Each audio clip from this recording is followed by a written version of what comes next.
It's SHOEBAT.com. That's Shoebat.com. And so we're now back with Walid Shoebat. Are you there with me, Walid? Yes, sir. All right.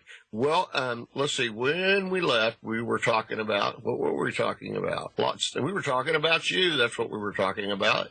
So we decided that you're still you're a repentative terrorist, right? Correct. Correct. Okay. Well, I was kind of joking for the people, but anyway.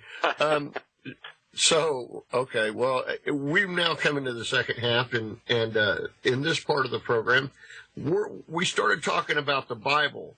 So how does Islam, I know me and you have talked about it, you and I, many times, but for the people, where does Islam fit into prophecy? We got about 20 minutes to talk about it. Yes. You see, the difference is that when we look into the Bible, is that we see from an Islamic background things that are already predicted in the Bible. I'll give you an example. The Antichrist, in fact, I'm writing an article on it. You know, he makes a covenant with many for 7. Well, there is the doctrine in Islam that when the Mahdi appears, he makes a peace treaty, and they will give allegiance to him, the entire Muslim world. They'll give him allegiance for 7 years. And the term in the Arabic language for that allegiance is bay'ah. Bay'ah is really giving allegiance. Your text there says, you know, in the Bible, he will make a covenant with many for 7. It doesn't say he makes a covenant with Israel in that part of the text. However, there is a covenant that is done in Egypt later on. But nevertheless, all the covenants done is within the Muslim world. Israel is making a covenant with Egypt as well, a Muslim country, in which even Messiah comes down to Egypt in Isaiah 19, Muslim country again. In the idea, when you look at 1 John 2:22, he is Antichrist that denies the Father and the Son. That is a signature of Islam, to deny the Father and the Son. When you look at the Psalms, and it talks about a battle with many nations that are Islamic, and in Psalm 81 verse 15, I believe, it says the haters of the Lord would pretend submission to him.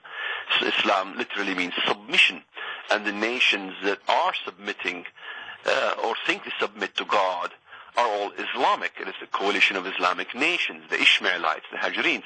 When you look at the definitions of Antichrist from a Muslim background believer, you would see that he advances the glory of his God through warfare. Well, that's very much an Islamic signature.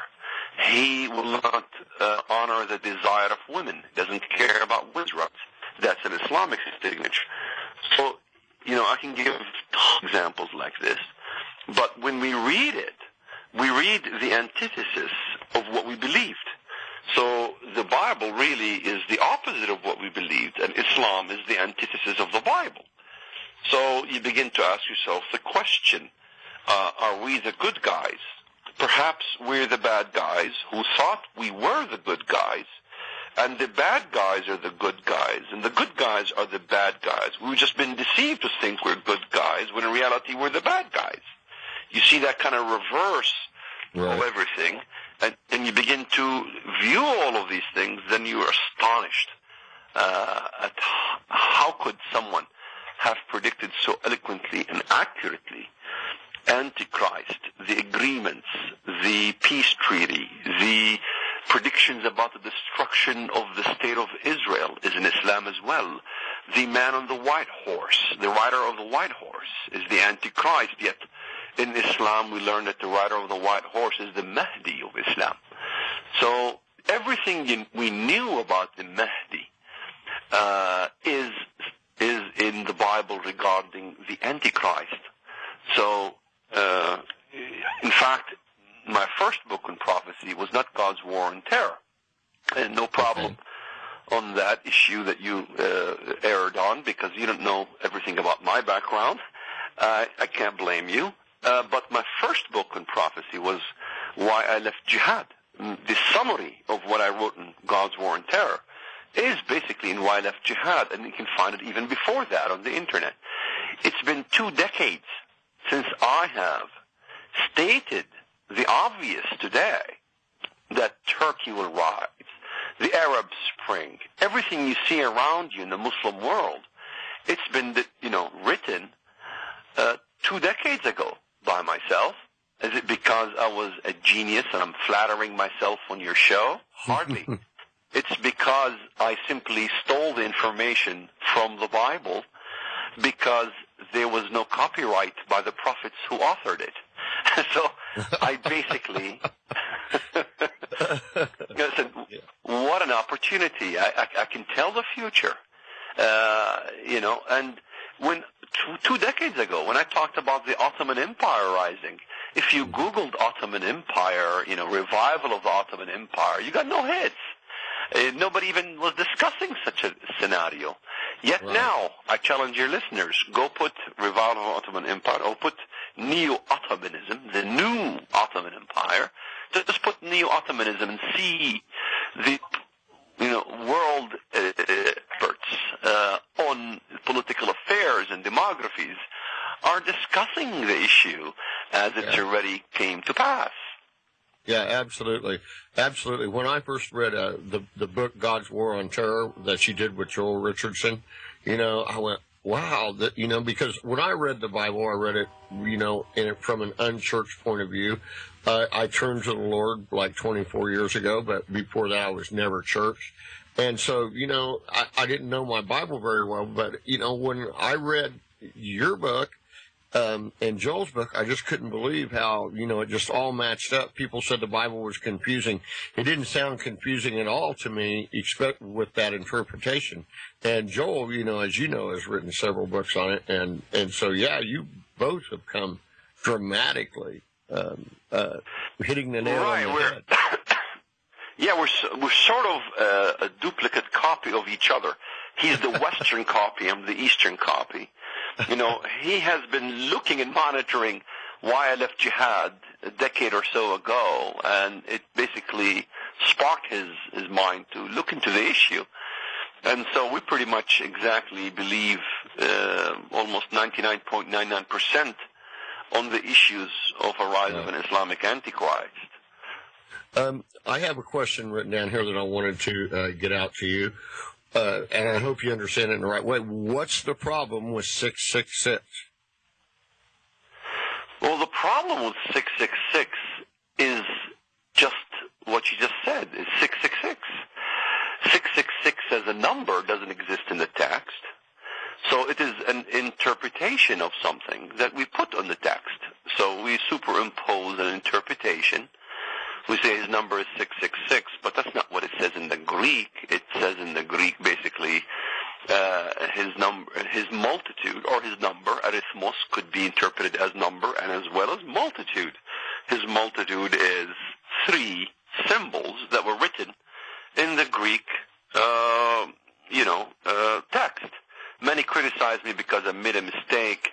I said this is the Vaticanus. When I wrote my book, it wasn't the Vaticanus. It was in the Bob Jones University. I simply trusted the reference that I got. However, you can look at any Greek text you like, but people love to criticize. And you can look at any Greek text. In fact, my detractors, none of them can deny that it does translate to the Arabic languages, Bismillah, with the X symbol of the sword of Islam. And I still have detractors who say, you know what, we don't agree with you because it's written in Greek. Okay, well, here's my Jesus-style question since you asked me a question. My question is this. Assume those 3 symbols in the Testament, in their original form in the Greek, fly in the foreheads of a bunch of people, million or billion, and they're walking roundabout with the same exact symbols in the text on their foreheads and their right arms. Would you then believe that is the mark of the beast? Do you know what one of them said to me? No, we won't believe it. Why wouldn't you believe it? Because most likely the ones who would walk around would have an Arabic language on their forehead which says Bismillah with the mark of the sword, which is not Greek, it is Arabic, and that's why we will not believe it. So even if the symbols themselves flew in the foreheads and the arms, they still will not believe it because they have made up their mind not to be confused with the fact So in other words, can we argue and say, well, John saw something in the Arabic, he wrote it to the best of his ability in the Greek, and he simply jotted what he saw. So if what he saw flies in the foreheads and the arms, why can't you believe it? Secondly, it's not the issue of the 666, and this is the difference between an Eastern perspective of looking at the Bible versus a Western, and that the Western simply secludes part of the element of the verses. Well, the Bible doesn't say just 666. It says the name of the beast, the mark of his name, the mark, So there are several, or. There's several flavors here. Which flavor would you like? Is there only one flavor? No. The Bible doesn't give us one flavor. It gives us the name of the beast. Now, every person that guessed what the name of the beast is was wrong. So why are they picking on me? It's not a literal name. This is why. Because a name from a perspective of looking at allegories is not really a name. It's a title. It's a declaration. It's a creed. Because Jesus has a name. His name is Emmanuel, which is God with us. Well, no one can argue and say that's a name, a literal name, because the Messiah will be Mexican. His name is not Emmanuel. His name is Yeshua ben Yosef. So, from that perspective, we must understand what a name is. And the problem in the West is that they literalize allegories and they allegorize literals. This is why we read from right to left and you guys read wrong. And I'm just being sarcastic here. We allegorize the West. I'll butt in for a second. I always, in our Bible, when we teach the Bible and we have new people and we use a Bible that has the Hebrew on one side and the English on another, I always tell them that, it's us and I agree with you. I say that we're reading wrong. They had it first, We're reading backwards. Yeah, it's in Hebrew. The Old Testament is in Hebrew. The New Testament is in Greek, though. And this is why I argue and say, look, God chose the Greek, too. He wasn't so much stickler about the language here, more than he wanted to communicate to the Gentiles the message of the Tanakh. And that's why we have the New Testament, basically as a mirror to what God intended in the Tanakh. So, people get into linguistics issues all the time, the Messianics love to read in Hebrew, it's fine and dandy, it's a holy tongue, it's fine and dandy, but nevertheless, we should look at the Greek as well. Yeah, absolutely. Well, that leaves most of the Western world or the Western Christian looking for some things that just aren't going to happen when these other things are right under their nose. For instance, is the Antichrist or going to rule the whole world? Yeah, well, that is an impossibility to rule the whole world, because to make the case the Antichrist rules the whole world, we will create contradictions in the Bible. Number one, in Daniel chapter 11, he declares war on the strongest fortresses. Well, is he ruling the whole world, declaring the wars of the strongest fortresses? Now we must conclude he defeats the strongest fortresses. Not so, because when we examine Ezekiel 28, the most terrible of the nations, terrible in battle, that is, in same meaning as the strongest, most powerful nations in the world, he loses the battle, and he's cast into the pit. Just look at Ezekiel 28, verses 7 to 8. They, as those nations, that cast him into the pit. Secondly, if indeed he rules the whole world, why would Daniel have to give us detail? We don't need no 10 horns. We do not need 10 toes, because he rules everything. It's about 100, 200, 300 toes, if you will. He rules the whole globe. That doesn't seem to add up as why God gives us the synopsis of what the beast-like figure is. Body of a leopard, feet of a bear, mouth of a lion. The leopard is Greece, the lion is Babylonia, the feet of a bear is Persia, Iran. Thirdly, the beast comes out of the Great Sea. Now, there's two arguments over the Great Sea. Some say the Great Sea is the sea of humanity. Okay, let's take that interpretation a little further. Let's assume the Great Sea is the sea of humanity. What do we do with the verses in the Bible that talks about the borders of Israel to the Great Sea. I guess Israel is going to have their borders as far as humanity. Does that make any sense to you? It doesn't, because the Great Sea is the Mediterranean Sea. So those people, those folks, the Halenzis and the Timlahes of the world, they wanted to make an argument that, the Antichrist rules the entire globe, so they began to reinterpret Great Sea into Sea of Humanity, and they began to basically jimmy-rig the Bible to fit a presupposed, prediction that the European Union is the Antichrist. And we look at the mess the European Union is going through today. It doesn't look like it's becoming an Antichrist, and neither does, Merkel of Germany want to attack Jerusalem, yet Erdogan of Turkey talks about Jerusalem, and everybody's mustering behind him to invade Jerusalem. So the whole thing doesn't make any sense. Every statement that God spoke about in the Bible, when he included a country that he's going to destroy, when the Messiah comes, or before he comes, they're all Islamic. So we can't just, throw all these verses under the rug and ignore the volume of data in the Bible. And so the truth is in a narrow gate, not a wide gate. Yeah, absolutely. Well, we're getting towards the end of the program, and I really appreciate it. What would be and we're going to mention your new book, but what would be for the Christians out there that are listening tonight that are kind of shocked, they're waiting for a one-world Antichrist and everything, should we point them to your book, God's War on Terror? Yeah, absolutely. God's War on Terror and, the elements of peace that is coming in the horizons, another program to discuss. Yeah, God's War on Terror, Islam Prophecy in the Bible. That would be the lifetime book that I've basically behind all the way, and it seems that it's happening as we're speaking. Absolutely. Folks, I will also go beyond that with Walid. Go to it when you go to his website, not Walid site. Well, I guess you could call it Walid site, but his website, you'll also find that DVD set that I spoke about, and it's about the end times. And there you can see, I know we're people that are getting away from reading. If you don't want to read his book, which I strongly recommend, then you need to get the DVD set. Now, this book, The Case for Islamophobia, I haven't had a chance to read it yet, though, but it sounds like it's pretty good. What, couple of words on it? Yes, The Case for Islamophobia is basically setting the stage for the threat in the United States. From the Islamic slick willies and the Trojan horse that's been set up in this country.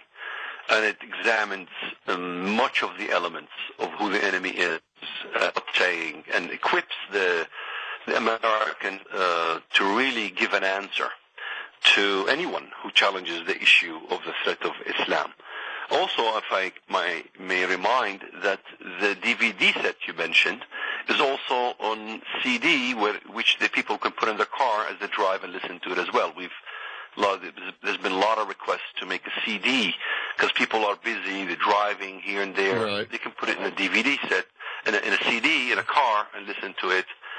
Some people are blind, they cannot see the TV set, and they want to hear it. Some people just like to, while they're working or while they're doing something in their garage, just play it. It's all there. It gives the verses. It's pretty much what's in God's War on Terror, except in a DVD set. Very good. And while I know there are lots of blind people out there, and I know why you said that, but blind and cannot see, that also sounds pretty allegoric for some of the Christians in this country and in the world. We need to wake up. Islam is a real threat. Well, Walid, thanks for being on with me. I'm going to let you go, and bless you for being on, my brother. I really appreciate it. You bet. Anytime. God bless. All right. God bless. Folks, that website again is shoebat.com, and that's SHOEBAT, shoebat.com. And that's Walid. He's an amazing character, and I will say that he is a character, but he has started a lot of people really thinking about things, and you should really look into what he's saying. Get the book God's War on Terror, or get the CD set. But I really think that if you say, well, I'm not all about religion and all that, and it's too thick for me, get this book, The Case for Islamophobia, because indeed, we need to know about the threat to America and what's going on.